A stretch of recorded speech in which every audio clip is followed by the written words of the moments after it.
This is Rudkowski of WeAreChange.org here in New York City, and I am joined by the one and only Wayne Madsen of the Madsen Report, and he is an investigative journalist, and I have so many questions about what's happening geopolitically because it's really mind-boggling. In this video, we're going to go through a lot of important details, a lot of preconceived notions that a lot of people in the mainstream do not know about, but the first thing that really perplexes me, Wayne, is what is happening with the Iran nuclear deal. There's a lot of backlash by the neoconservatives, by the pro-war kind of establishment against Barack Obama. Why is Barack Obama even doing this deal with Iran? Well, the reason is that it's quite clear that Barack Obama has been able to do some things in his second term that he dared not even try in his first term, lest he may not have been reelected. It's a classic second-term presidential move. So after he normalizes relations with Cuba, something that should have been done decades ago, President Kennedy was actually on his way to normalizing relations with Cuba before he was assassinated. There's a drive in Iran and in this country to put the decades of animosity aside. The one way to do it was to get rid of these sanctions that are crippling Iran's economy. I saw that play out in how that was playing out in Tehran when I was there last year. But Iran and the U.S. have common enemies. ISIS or ISIL is a common enemy. The Taliban in Afghanistan, even though the Taliban right now is battling ISIL, they're a common. The Taliban is a common enemy, and the Saudis, as we know from this conference and what we've heard about the missing 28 pages in the joint inquiry into the intelligence activities by the U.S. prior to 9/11, we know that the Saudis government played a total role in carrying out the events of 9/11. You know, in the Middle East, there's a old saying, the enemy of my enemy is my friend. And on certain issues, Iran is our friend. And 70% of the Iranian population were either too young or not even born when the hostage situation took place from 1979 to 1980. They want good relations with the United States. And, of course, the neocons and Netanyahu want to bomb Iran. They want more dead bodies over there. They want to use their military toys. And fortunately, AIPAC, the American Israel Public Affairs Committee, has suffered one of their worst defeats with the fact that there's enough members of the Senate and House that will not only sustain the president's veto, but can filibuster any vote before it actually takes place. So this is a very watershed type event. The members of Congress who supported President Obama and you can disagree with Obama on a lot of things, but on this issue, he's absolutely correct in what he's doing, and the Secretary of State is correct, John Kerry. I'm not so certain about the Defense Secretary.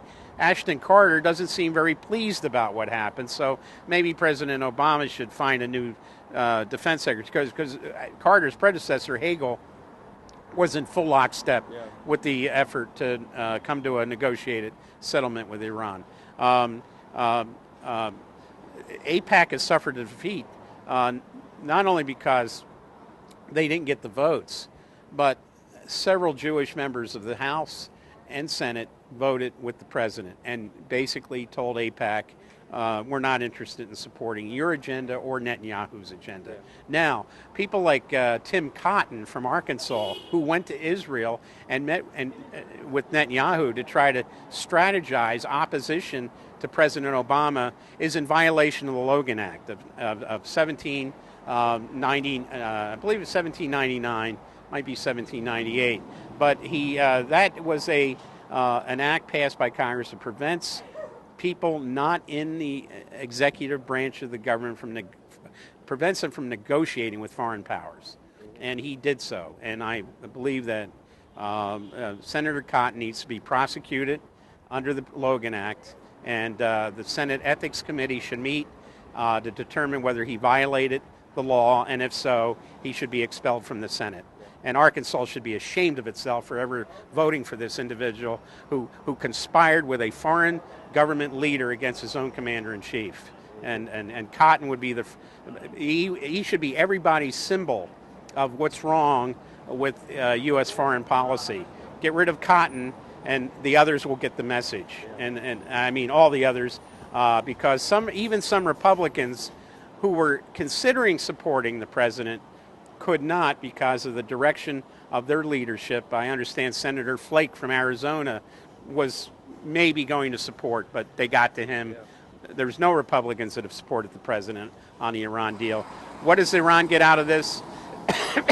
Well, they're going to see sanctions drop, not drop completely, but at least lessened, and we're not going to have to face.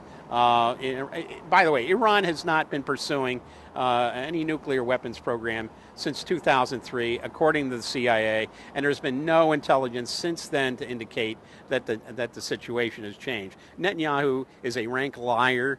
He should be treated as a liar. He's a dissembler of the truth, and I would not invite this man, like the Congress did, to have him come and speak to the Congress. I would not invite this man. I'm glad Democratic members of the Senate and House boycotted that speech. He should be persona non grata here. If I were the IRS, I would also look at Netanyahu's time when he worked in this country. He worked for Boston Consulting Group with Mitt Romney.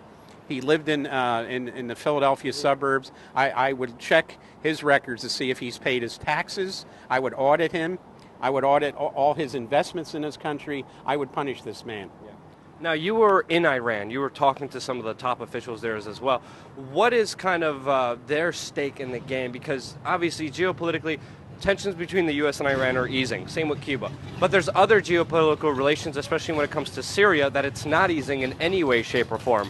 We have the U.S. making statements against Russia saying, stay away, stop helping Assad. Iran is very close to Assad as well. The U.S. just started supposedly bombing ISIS. Are they even bombing ISIS in the region? You see, tensions cool in one area, but also escalate in other areas. So what is kind of their perspective, and what's overall happening? Because it's very confusing.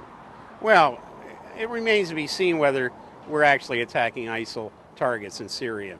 What we know is the U.S. is still demanding that Assad step down. We had convicted criminal General David Petraeus suggest that the U.S. ally with al-Qaeda against ISIS, which is ridiculous. They're one in the same group. And he was the one who actually incubated al-Qaeda in Iraq, which then morphed into ISIL. So I don't care if he was CIA director. I think my dog knows more about intelligence than David Petraeus does, at least real intelligence. He may have fantasies of what he considers to be legitimate intelligence, but that's in his fantasy neocon world. And all these neocons, of course, live in a fantasy world of their own concoction, their own making.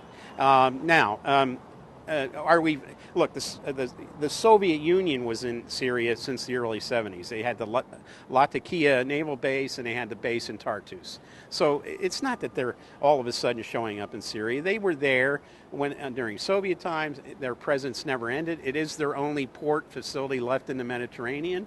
And the mere fact that they're saying they're going to beef up their military because they're going to protect that corridor, which is the Alawite Christian area of Syria, against ISIL coming in there to conduct a massacre. Christians in this country need to realize, as well as any Alawites or Shia Muslims, that President Assad and President Putin jointly are protecting a massacre of Christians. And these people, their families have been Christians a lot longer than Tim Cotton's family in Arkansas. I can guarantee you that. And they're there to protect them from a massacre. And the sooner our administration gets on board with that agenda, because that's the only legitimate agenda, allying with Russia, with Assad, and with Lebanese Hezbollah that has forces in there to prevent this from spilling into Lebanon, and Iranian forces that are there to stamp out this scourge called ISIL. As a matter of fact, when I was in Iran, cars were being stopped on the highway by the Iranian police because people who had beards they thought might be members of ISIL, and they were stopping them and interrogating them. That's a heck of a lot more than a lot of countries are doing. And nobody's complaining about their civil rights being violated in Iran. They think it's necessary because ISIL people have been found inside Iran. Yep. They've crossed that border. So now what we know is now with Europe dropping all border controls, at least 4,000 members of ISIL that came from Europe to fight in Iraq and Syria are now going back with the refugees. You see people in the Budapest train station, in Skopje in Macedonia, in camps, armed with iPhones, ATM cards, and a wad of cash. These don't look like refugees to me. Yep. And the majority of them are males, and then there's pictures matching them together from the ISIL fighters to now. Yeah, so Merkel and Juncker, the President of the European Commission, should be ashamed of themselves for not weeding these people out, because these people are going back to Europe. And I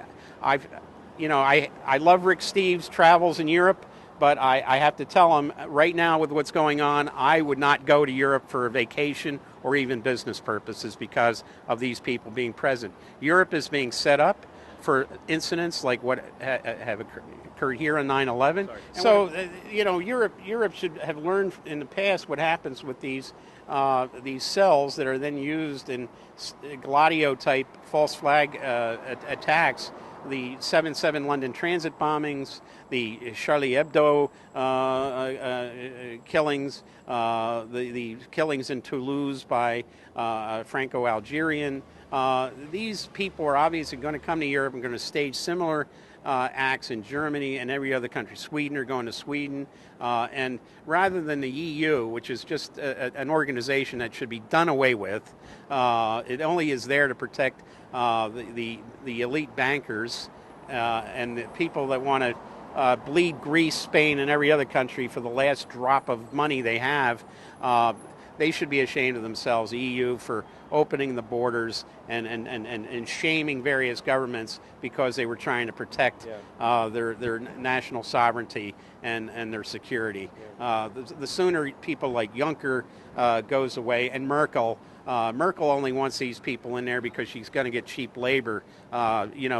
She's maybe not as bad as Hitler, but Hitler liked labor camps, and she likes to have cheap labor. There's not a heck of a lot of difference between them on labor policy. That's definitely true. And it's kind of a catch-22 because we have NATO and the United States military destabilizing the entire Middle East, overthrowing Libya, funding and training what is, the Syrian rebels, which is now ISIS right now. And there are legitimate people who are looking for safe haven, who are just normal human beings. Some of them are, as documented, actual terrorists that were fighting alongside ISIS that are also going to Europe. So this whole situation is insane. And the only thing Merkel, one big thing that she's worried about is Facebook statements. She recently came out big against supposed racist Facebook statements, and with this whole new migrant wave, this is her main issue that she's focusing on, which is totally ridiculous. And then we have Assad, who's not a perfect individual in any way, shape, or form, actually predict that this was going to happen years ago, and in a statement that he made about the mass migration and destabilization of the entire Middle East. So what is the overall kind of end game? Because Iran, U.S. tensions are cooling. Russia, U.S. tensions are heating up. Syria tensions are heating up. If Barack Obama is moving away from the neoconservatives, moving away from that war doctrine, why doesn't he move from it completely in Syria? What President Obama needs to do, not that he's going to take my advice, but what he needs to do, he needs to get rid of General Philip Breedlove, the NATO commander. This guy is like Dr. Strangelove with a similar sounding name. He wants a war with Russia. He wants a war with Russia from the Baltics and Finland all the way down to the Ukrainian and Georgian fronts. He looks at that as a front. That's a battlefield front. Get rid of him.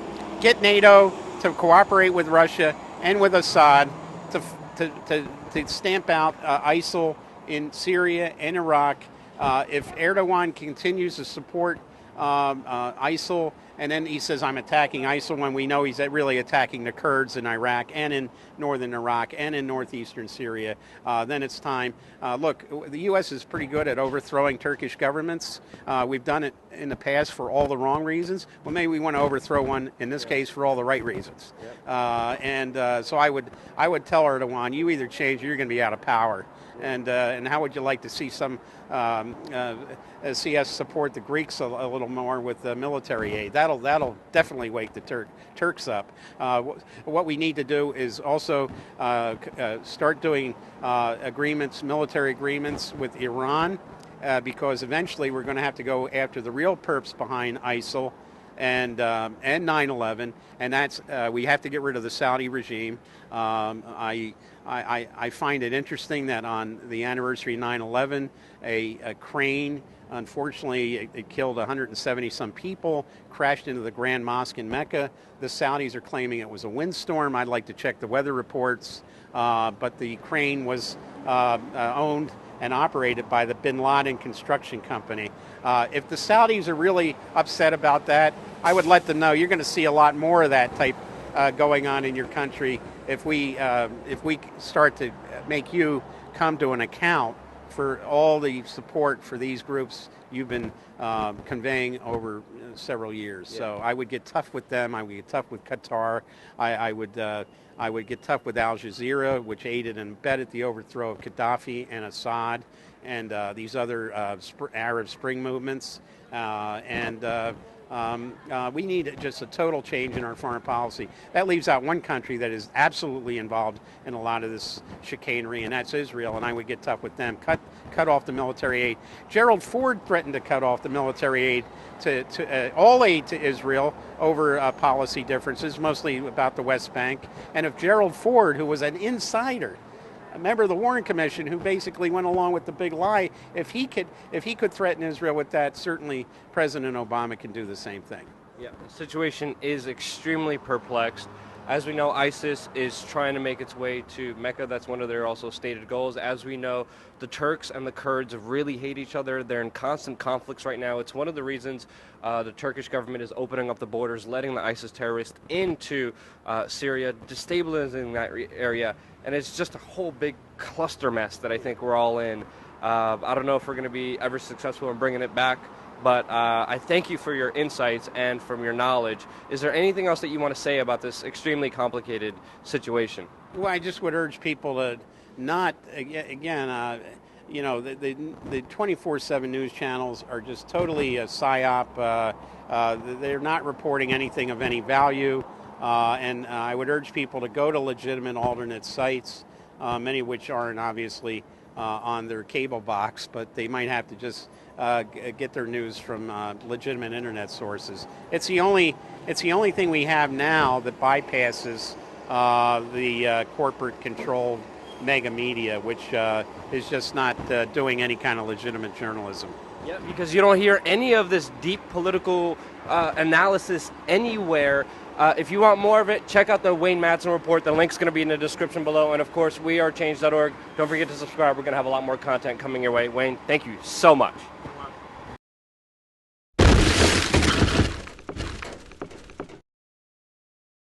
And this is an absolute crime that this government has not produced a single word of explanation except for Robert Gibbs' shameful blaming of Abdul Rahman al-Awlaki's death on his lineage. C was manipulating code in order to wire money and do money laundering for terrorists and criminals and gangs. Yes. Yeah, exactly.